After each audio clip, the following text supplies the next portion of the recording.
महामोहाय भवति महादेवी महासुरी ऋषिस्वञ्च सर्वस्य ईश्वरी स्वहि स्वनिर्बोधलक्षणा लज्जा पुष्टिस्तथा तुष्टि स्वन्ति यक्षान्तिरेव च खड्गिनी शूलिनी घोरा गदिनी चक्रिणी तथा शङ्खिनी चापिनी बाण भूरूणी परिघायुधा सौम्य सौम्यतराशेष सौम्यध्वस्वति सुन्दरी परापराणम्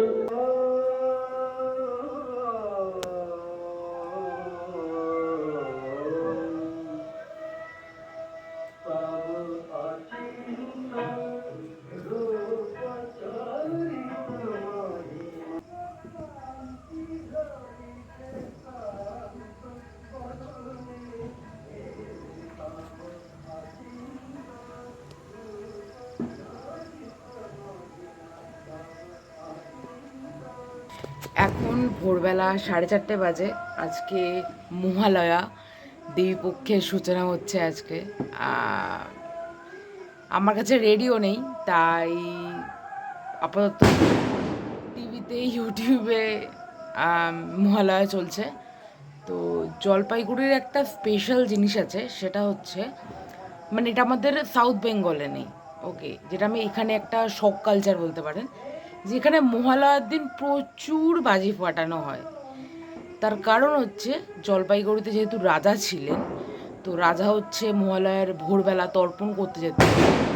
তো তখন বাঘের খুব ভয় ছিল, ঠিক আছে, সেই সময়।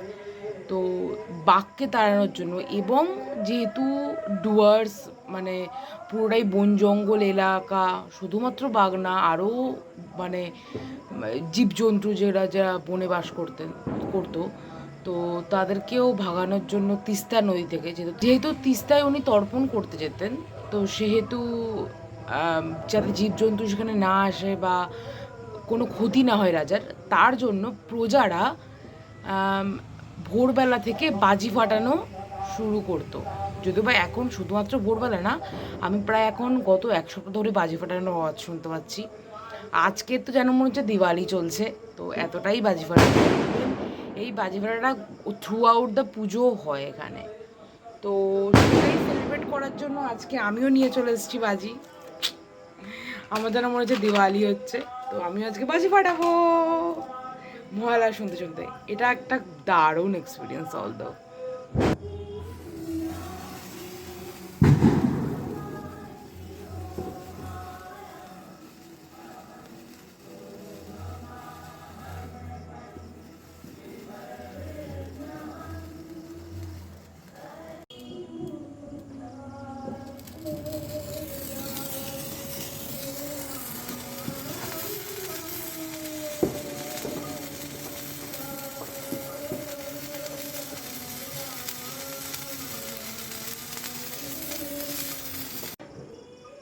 এই মহালয়ার সুন্দর ভোরে আপনাদের সকলকে জানাই দেবীপক্ষের সূচনা হয়েছে, শুভ মহালয়া। পুজোটা খুব ভালো কাটান, আর কি বলবো, আপনাদের সব ইচ্ছাগুলো পূরণ হোক। যত মানে দুর্নীতি, যত বাজে ঘটনা হচ্ছে আমাদের কলকাতায়, সেগুলো যেন শেষ হয়ে যাক, এটাই আমি প্রার্থনা করব। আর দেবীপক্ষের সূচনার সাথে সব যেন শুভ শুভ হয়। হ্যাপি পুজো, শুভ শুভ শারদিয়া, আর খুব ভালো কাটান আপনারা সবাই মিলে।